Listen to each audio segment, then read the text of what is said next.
What would you do if you had everything? The house, the cars, the family you could always rely on.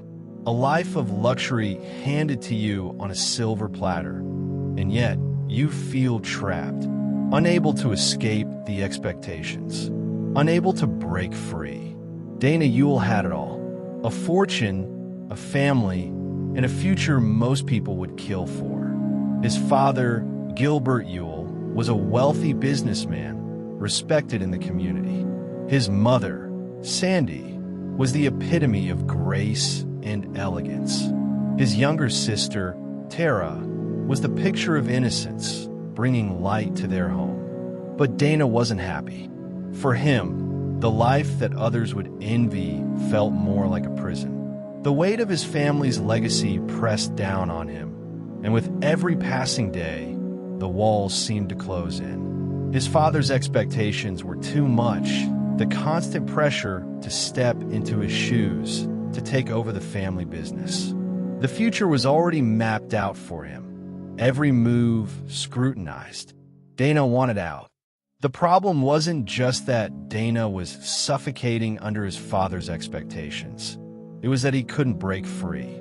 No matter how hard he tried, no matter what he did, he was trapped in a gilded cage. The wealth, the success, the luxury, it all felt meaningless when he couldn't live life on his own terms. Dana started to dream of a life without his family's control, a life where he could finally have the freedom he craved. But how could he get it? How could he escape the chains of his father's expectations without giving up the one thing that held it all together? The fortune, the inheritance. Dana Ewell didn't just want freedom. He wanted everything. He wanted the life of luxury, but without the responsibility, the money without the strings. And he knew, deep down, the only way to get it was to remove the one thing that stood between him and his desire, his family. At first, it seemed like a distant thought, an impossible idea. But the more Dana thought about it, the clearer the plan became. What if he could have it all, without the price of living under his father's shadow? What if, just like that, he could have the freedom he so desperately wanted, the wealth, the control? And so, in the darkness of his mind, a plan began to form. A plan that would tear apart everything he had known. A plan that would lead to the death of the very people who gave him life. His family, all for the sake of his inheritance. Dana Ewell didn't just want freedom. He wanted wealth, power, and a life without limits. And the price he was willing to pay, the lives of his father, mother, and sister. In the weeks that followed, Dana's resentment festered. The walls of his home, once symbols of success and comfort, began to feel like a prison. Every conversation with his father only deepened his frustration. Every passing day in his family's luxurious mansion reminded him of his own inability to break free. He had everything, but it wasn't enough. He wanted more. More freedom, more control, more wealth. Dana's thoughts grew darker. The idea of taking his family's fortune, of taking everything for himself, became more than just a passing fancy. It became an obsession. No longer was it a fantasy. It was a solution to a life he no longer wanted to live. The more Dana thought about it, the more he realized the only way to gain what he truly desired was to eliminate the one thing that held him back, his family. They stood in the way of the life he dreamed of, and he knew the cost of getting rid of them would be high. But the reward, the inheritance, the freedom would be worth it. But Dana couldn't do it alone. He needed help. He needed someone willing to do the dirty work for him, someone who could carry out the plan and make sure everything went according to his twisted design. That's when he turned to his friends, Joel and Scott. Dana knew both men well. They were loyal, impressionable, and desperate for money. All Dana had to do was play on their weaknesses, promise them the riches they so desperately wanted, and they would do anything for him. They weren't just accomplices, they were tools. Tools in Dana's twisted plot for power. Dana's plan began to take shape. It was simple. The night of the murder, they would break into the Ewell home, ransack it to make it look like a robbery, and then kill the family. It would be quick, clean, and efficient. No one would suspect Dana. No one would know he was behind it. Dana didn't flinch when he told Joel and Scott what needed to be done. In his mind, it wasn't about murder. It was about securing his future, about claiming the wealth that was rightfully his. After all, he reasoned, what was the value of family when the money could give him everything he wanted? They agreed. The deal was made. The plan was set in motion. Dana would stay away from the house that night, far enough to avoid suspicion, but close enough to ensure that the execution would be flawless. The family would be gone, and in their place would be Dana, the sole inheritor of a fortune that would finally set him free. The first step had been taken. The pieces were in place. All Dana had to do now was wait, but the quiet before the storm was suffocating. Every passing minute felt like an eternity as he watched his family, blissfully unaware of the fate awaiting them. Dana couldn't help but smile. His future was closer than ever.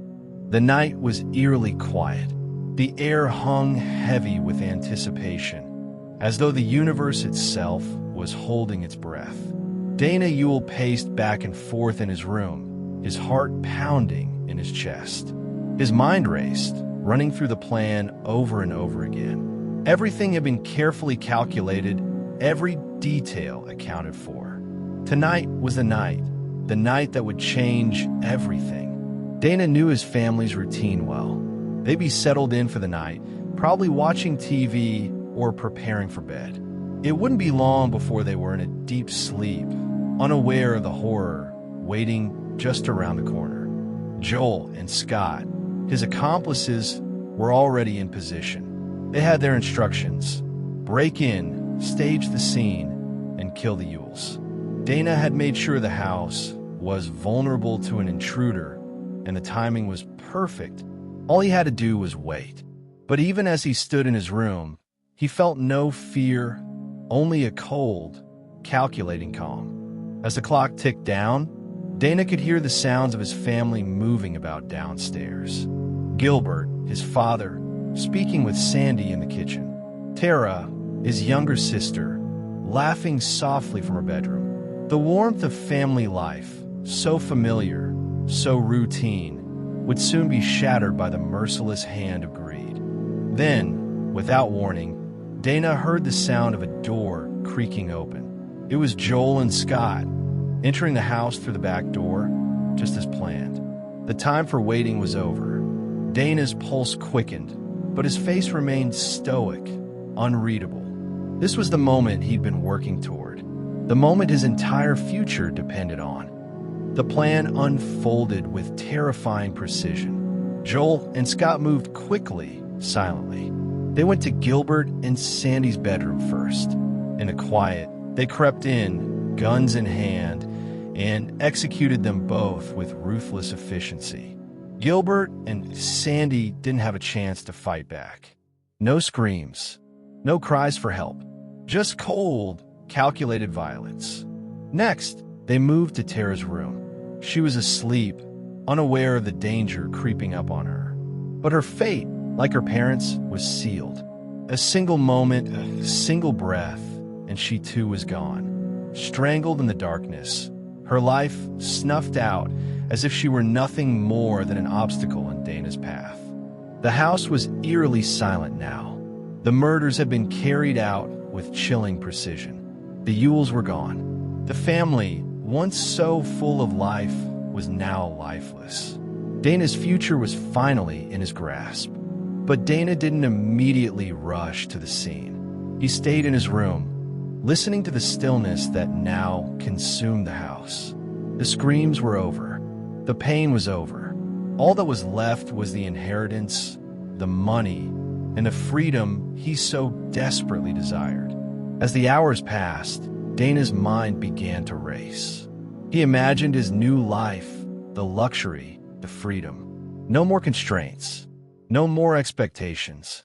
But as the silence lingered, a nagging feeling crept into his thoughts. Will they find out? Will his plan unravel? He couldn't dwell on that now. The murder had been done. The family was gone. The police would think it was a botched robbery. It was the perfect crime, or so Dana thought. The night was over. The blood had been spilled. But for Dana, nothing had changed, or so he thought. When the sun rose over the Ewell family's mansion the next morning, the quiet was unsettling. There were no shouts of joy, no hurried footsteps as Dana's father, Gilbert, left for work. No sound of Tara's laughter echoing through the halls. The mansion, once alive with the hum of daily life, now stood still, as if waiting for something or someone. Dana went about his morning with a calm that could only come from someone who had just committed an unforgivable crime. He prepared himself for what he knew would come: the discovery of his family's bodies, the shock, the investigation, the questions. But in his mind, it was all just part of the plan. A plan that was about to make him the sole heir to a fortune beyond his wildest dreams. When the phone rang, Dana knew it was time. The authorities had arrived. They had found the bodies. The police would begin their investigation. They would believe it was a robbery gone wrong, a tragic end to a successful family story. Dana couldn't help but feel a strange sense of detachment. His family was dead, but his future was secure. But something felt off. It wasn't the shock of the murder. It wasn't the gruesome reality of what he had just done. No, what unsettled Dana was the way the police were reacting. They were asking questions not just about the family, but about him. They were looking at him differently, like they were already beginning to see through his calm exterior. Dana tried to stay in control. He answered the questions the best he could, never once showing the emotion the police expected. His answers were measured, careful. He feigned grief, of course, but something about the way the detectives looked at him made him uneasy. They seemed to be looking deeper, past the surface, to something he couldn't quite hide. It was then that Dana realized his plan wasn't as foolproof as he had thought. There were cracks in his perfect facade. The police were beginning to piece together something wasn't right. But what could they know? He was the victim. His family had been murdered. He had lost everything, or so it seemed. Dana had underestimated the power of suspicion, the coldness in his eyes, the lack of true grief, the way he carried himself. It wasn't what the police expected from someone who had just lost their entire family. The investigators began to dig deeper, and the cracks in Dana's perfect crime started to widen. It wasn't over yet. The investigation was just beginning, and while Dana thought he had won, the seeds of doubt had already been planted. In the dark corners of the police station, the detectives were beginning to wonder, could Dana Ewell be hiding something? Could he be the killer? As Dana sat alone in his room, the weight of what he had done began to settle in. The money was still his. The future was still his. But with every passing hour, the walls were closing in. The investigators were relentless, and soon, Dana realized his perfect crime was unraveling. As the days passed, Dana thought he was free. The police were still investigating, but he was confident his plan was foolproof. He was the grieving son, the victim of a tragic loss. What could they possibly suspect? But the detectives didn't buy it. They couldn't shake the feeling that something wasn't right. There was something off about Dana's reactions, something about the way he behaved that didn't match the horror of losing his family. As they dug deeper into his life, the first cracks in his alibi appeared. Dana had made one fatal mistake. He didn't anticipate how thoroughly the police would scrutinize him. They started with the basics. They looked into his relationships with his parents. They interviewed family friends, neighbors, anyone who might know Dana and the Ewell family. And that's when they uncovered something that made them pause: Dana's strange behavior leading up to the murders. The police discovered that Dana had been distant for months before the killings. His family had no idea, but Dana had been struggling with debt, and he had recently been involved in shady business dealings. There were whispers of a lavish lifestyle, a lifestyle that Dana couldn't afford. The inheritance wasn't just a matter of greed. It was the only way out of the mess Dana had created for himself. As the detectives continued their investigation, they found that Dana's friends, Joel and Scott, were more than just bystanders in his plan. The police interviewed them separately, and under pressure, the truth began to slip out. Joel and Scott, both terrified of being caught, finally confessed. They had helped Dana orchestrate the murders. They had carried out the brutal killings just as Dana had told them to. Dana's carefully constructed web of lies was falling apart. The police now had evidence linking him to the crime. His plan, once so flawless, was beginning to unravel. The detectives were closing in, and Dana's facade of innocence was starting to crack. The truth was coming out, and there was no escaping it. As Dana sat in his room, alone and uncertain, the weight of what he had done began to crash down on him. The police had no concrete proof yet, but they were getting closer. Dana could feel it. The fear was beginning to settle in. The life he had so carefully planned for himself was slipping through his fingers. Dana tried to maintain his calm, but inside, the walls were closing in. Every moment felt like a countdown. He knew it was only a matter of time before the police came for him. But what he didn't know was how far they were willing to go, how relentless they would be in their pursuit of the truth. The investigation had shifted gears. Dana was no longer the grieving son. He was now the prime suspect, and the detectives weren't going to stop until they uncovered every twisted detail of his plan. Dana had thought he could escape, but now the law was closing in on him with relentless precision. It was only a matter of time before the truth came out. Dana had managed to keep up the appearance of the grieving son for days, but as the pressure mounted, his carefully constructed facade began to crack. The detectives had already pieced together enough evidence to arrest him, but Dana refused to see it. He still believed he could outsmart them. He still believed he could escape the consequences of his actions. The day of his arrest came like a hammer falling from above.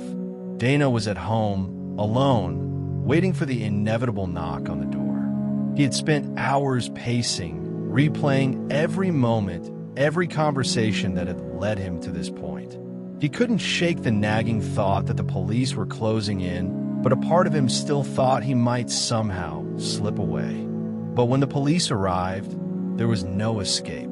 They walked into his home like they owned it, their eyes cold with the knowledge that they had already cracked his lies wide open. Dana stood there, motionless, his face drained of all emotion, as the handcuffs were slipped onto his wrists. He didn't fight them. There was no point. He knew it was over. As Dana was led out of his house, his family's mansion, the scene felt surreal.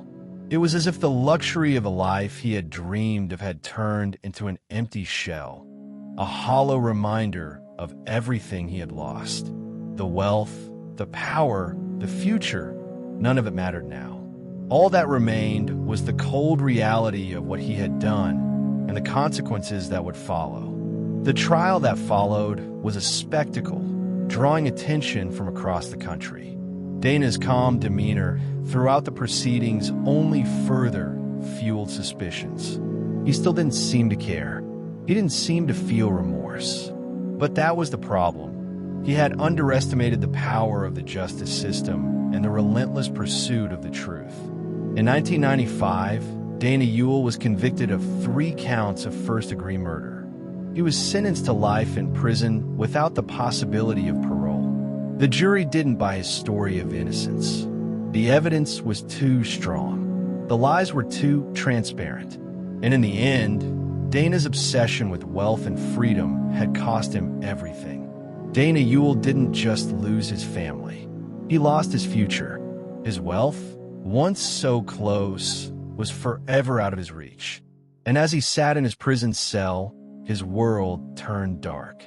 The life he had killed for was now just a distant memory, a cruel reminder of the choices he had made. A family destroyed, a life stolen, and for what? For a future built on lies and bloodshed.